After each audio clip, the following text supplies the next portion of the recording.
40 पर बोलने का मौका दिया। आज ग्रामीण विकास के विशेष कार्यक्रम के अंतर्गत मैं दो चार चीज़ें माननीय मंत्री महोदय आपके माध्यम से माननीय मंत्री महोदय का ध्यान आकर्षित करना चाहूँगा। अभी मेरे से पहले सादुलपुर से आने वाली कृष्णा जी पुनिया जो बोल रही थी, मैं उसको थोड़ा सा और आगे बढ़ाते हुए अपडेट करना चाहूँगा। मैंने पहले भी इस बात को रखा है और आज थोड़ा सा वापस अपडेट करूंगा क्योंकि ग्रामीण परिवेश का कार्यक्रम है ये, और माननीय मंत्री महोदय आज यहाँ विराज रहे हैं। गाँव में हम सब चाहते हैं, हर सदस्य ने ये बात रखी है कि ग्रामीण जनजीवन सुधरे। इसके लिए ज़रूरी है कि वहाँ जितना भी कीचड़ गाँव में हो रहा है, सबसे पहले वो समस्या ख़त्म हो। आज भी रसूखदार लोग, भले ही नालियाँ बन गई है पर नालियों को बंद कर देते हैं। नालियाँ गाँव में नहीं चल सकती है, कभी टूट जाती है, कभी कैसे किसी कारण से, कभी और वजह से, कभी कोई बंद कर देता है, कभी कचरा आ जाता है, क्योंकि सफाई नियमित रूप से वहाँ नहीं होती है। इसलिए ज़रूरी है कि वहाँ पे एक नया नवाचार किया जाए और मैं इस नवाचार को माननीय मंत्री महोदय के सम्मुख रखना चाह रहा हूँ। आपके माध्यम से एक सॉकपिट बना दिया जाए हर घर के सामने। 3 से 4 हज़ार रुपये का खर्चा है, ये किसी भी योजना में खर्च हो सकता है, चाहे नरेगा में हो सकता है, ग्रामीण योजना, किसी भी ग्रामीण योजना के अंतर्गत हो सकता है, या भारत ये स्वच्छता मिशन में भी इसको लिया जा सकता है। 3 से 4 हज़ार रुपया पर घर का खर्चा है। मुश्किल से 100 घर, 125 घर, 150 घर, कोई बहुत बड़ा खर्च नहीं है, लेकिन एक प्रयोग से पूरा गांव कीचड़ रहित हो जाएगा। और कीचड़ रहित होने के साथ साथ गांव की सुंदरता बढ़ेगी, वाटर लेवल बढ़ेगा, वहाँ के ट्यूबवेल, वहाँ के हैंडपम्प रिचार्ज हो जाएंगे और गंदगी से निजात मिल जाएगी। हमारा ग्रामीण जनजीवन है वो बिल्कुल शानदार हो जाएगा। इसमें एक 5 फुट का पाइप डालना है, 2 फुट का खड्डा करके 7 फुट गहरा करना है, 5 फुट का पाइप, उसमें 2 छेद करके डालने हैं। घर का जितना भी डिस्पोजल वाटर है, जितना भी पानी है, वो सब उसमें एक सॉकपिट बना के डाल दिया जाए। वाटर ऑब्जर्व हो जाएगा, बिल्कुल भी गंदगी नहीं होगी। गाँव में पानी इतना ही काम में लिया जाता है जितना वो सॉकपिट ऑब्जर्व कर लेगा। मैं चाहूँगा ये नवाचार हमारा पंचायत राज मंत्रालय करे और गाँवों की दशा सुधारने के लिए एक विशेष कदम इसकी ओर बढ़ाए। इसी के साथ में माननीय मुख्यमंत्री जी का और माननीय मंत्री महोदय का धन्यवाद करूंगा। प्रशासन गाँवों के संग अभियान जो बहुत सफल रहा, मैं ये चाहूँगा कि इस सफलता अभियान में और 4 चांद लगे। अभी जो अभियान चला है, करीब करीब हर गांव में, हर पंचायत में हम लोग गए हैं। हर पंचायत में 20-21 विभाग राजस्थान सरकार के गए और ग्रामीणों को बहुत सारे फायदे हुए। पट्टों के साथ साथ और भी बहुत सारी समस्याएं थी, उनका निस्तारण हुआ। लेकिन बहुत सारी समस्याएं ऐसी है जो वो रजिस्टर्ड हुई है वहाँ पे, लेकिन उनका निस्तारण नहीं हुआ। मैं चाहता हूँ कि एक बार और सरकार एक कैंप और आयोजित करे, जिसमें ज़्यादा नहीं, 3-3 पंचायतों को क्लब करके एक पंचायत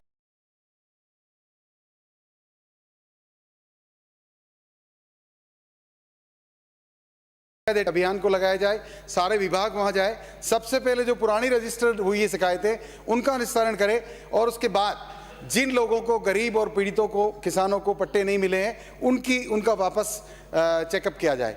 कई बार ये देखा गया है कि सरपंच और ग्रामीणों में छोटा मोटा विरोध होने पर पट्टा नहीं है। मैं एक आग्रह और करूंगा इसी के साथ साथ, अभी प्रशासन शहरों के संघ भी साथ साथ चला था। प्रशासन शहरों के संघ में सरकार स्वायत्त शासन विभाग ने 17/9/2021 को DLB 2021-158 एक परिपत्र निकाला है।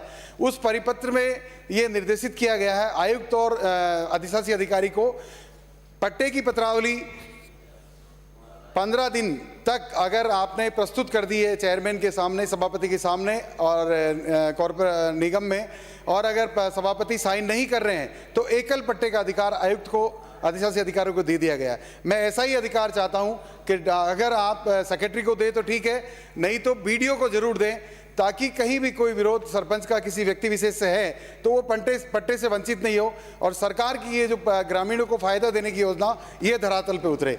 ये जरूरी है कि हमारी सरकार की योजनाओं को जमीन पे उतारने के लिए छोटे छोटे इश्यूज हैं, अगर उन पर ध्यान दे दिया जाए तो ये अभियान पूरी तरह से सफल हो जाते हैं, पूरी तरह से सार्थक हो जाते हैं। माननीय मंत्री महोदय, इस पे आप जरूर, माननीय सभापति महोदय, आपके माध्यम से मंत्री महोदय से आग्रह करूंगा कि इस पर ध्यान दें कि एक परिपत्र पंचायती राज का भी निकले, जिसमें सरपंच अगर पट्टा नहीं दे रहा है 15 दिन में तो उस पत्रावली पे BDO को अधिकार दे दिया जाए ताकि वो ग्रामीणों को पट्टा दे दे। एक मैं सभी ने मांग करी है, मैं भी ये चाहता हूँ, ग्राम पंचायतों के सभी सरपंच संघों द्वारा सरकार के साथ वार्ताएं की गई है, लिखित समझौते भी हुए हैं। उनका एक 13 सूत्रीय मांग पत्र है, उस पर सरकार ने कमिटमेंट किया है कि उसको लागू करने का। पर अभी तक लागू नहीं हुआ है वो, तो उसको लागू किया जाए। जनप्रतिनिधि हमारे सभी के अंग है, वो भी पार्ट एंड पार्सल है, इसलिए उनकी मांगों को, जो 13 सूत्रीय मांगे हैं, उन पर विचार करे सरकार और निर्णय करके सरपंचों को समर्थन दे, ताकि भी ग्रामीण हमारी इन योजनाओं को आगे बढ़ाने में अपना महत्वपूर्ण योगदान दे। 14 मार्च 2022 को प्रदेश की समस्त ग्राम पंचायत सांकेतिक तालाबंदी 2 मिनट में समाप्त करें जी। 22 मार्च को कम से कम 11,000 सरपंचों द्वारा विधानसभा का घेराव किया जा रहा है। मैं चाहता हूं ऐसी स्थिति पैदा नहीं हो और 21 तारीख को माननीय मुख्यमंत्री जी जब पूरक बजट घोषित करे तब सरपंचों की मांगों पर एक सार्थक निर्देश जारी करे, ताकि उनका विश्वास बने। एक बड़ा मैटर है जो मैं सभी मेरे सदस्यों की तरफ से माननीय सभापति महोदय, आपके माध्यम से मंत्री महोदय को रखना चाह रहा हूँ। स्थानीय क्षेत्र विकास योजना के अंतर्गत भारत के महान योद्धाओं, सूरवीरों, महापुरुषों और स्वतंत्रता सेनानियों की प्रतिमा, मूर्ति और सर्कल की स्थापना किए जाने की अनुमति होना आवश्यक है। अभी जब जहां भी गाँव में जाते हैं, हमारे इन सूरवीर योद्धाओं की, हमारे स्वतंत्रता सेनानियों की मूर्ति लगाने के लिए बहुत सारे ग्रामीण जन, शहरी लोग सर्कल बनाने की मांग करते हैं, लेकिन हम मजबूर हैं कि विधायक निधि में ये अनुमति नहीं है। तो मैं चाहता हूँ कि अमेंडमेंट करे पंचायती राज विभाग और विधायक निधि से जहां भी जो विधायक सर्कल बनाना चाहता है, किसी भी हमारे योद्धाओं यथा महाराणा प्रताप, डॉक्टर भीमराव अंबेडकर, चंद्रशेखर आज़ाद, भगत सिंह, रानी लक्ष्मीबाई, सरदार वल्लभ भाई पटेल, रविंद्रनाथ टैगोर या और भी कोई जो अन्य जितने भी हमारे स्वतंत्रता सेनानी और योद्धा हुए हैं, उनकी मूर्ति लगाना चाहे तो विधायक कोष से उसको अनुमति किया जाए, ताकि हम इन योद्धाओं को, हमारी जो पीढ़ियाँ हैं वो याद रख सके और हम इस काम को कर सके। मैं एक सुझाव और देना चाहता हूँ। गाँव में शादी समारोह स्थल नहीं है, गाँव के लोगों को बहुत परेशानियाँ होती है। अभी पंचायती राज का जो गांव प्रशासन गांवों के संग अभियान लगा है, उसमें 1-1, 2-2 बीघा, 3-3 बीघा कम्युनिटी सेंटर के लिए ज़मीन आरक्षित की गई है। जहां नहीं की गई है वहां जरूर करवाएं, और जहां कर दी गई है वहां पे कम्युनिटी सेंटर की स्थापना की जाए। इसमें कन्वर्जेंस के साथ साथ विधायक निधि भी ले लें, नरेगा का मजदूरी नरेगा में जोड़ ली जाए, ताकि गाँव में गरीब आदमी के घर में शादी हो तो उसको एक कम्युनिटी सेंटर अच्छी सुविधाओं के साथ उपलब्ध हो। हम सब तैयार हैं, जो विधायक करना चाहे वो कम्युनिटी सेंटर के लिए अपना योगदान दे सकता है। हम चाहते हैं कि हमारे गांव के गरीब और किसान लोगों के लिए शादी समारोह स्थल बने और गाँव की भी जीवन शैली सुधरे, उनको भी ये लगे कि हमारे बच्चों की शादी अच्छे ढंग से हो रही है। एक बात कह के मैं मेरी बात खत्म कर रहा हूँ सर। विधायक मत के कार्यों में संबंधित विभागों द्वारा देरी की जाती है। प्राय देखा जाता है कि एक बार में क्वेरीज को कंप्लीट नहीं किया जाता है। जिला परिषद क्वेरीज को वापस भेजता है डाक से, उस डाक को 10 से 15 दिन पहुंचने में लग जाते हैं। क्वेरीज कंप्लीट करके वापस जिला परिषद जाती है, फिर 10-15 दिन लग जाते हैं।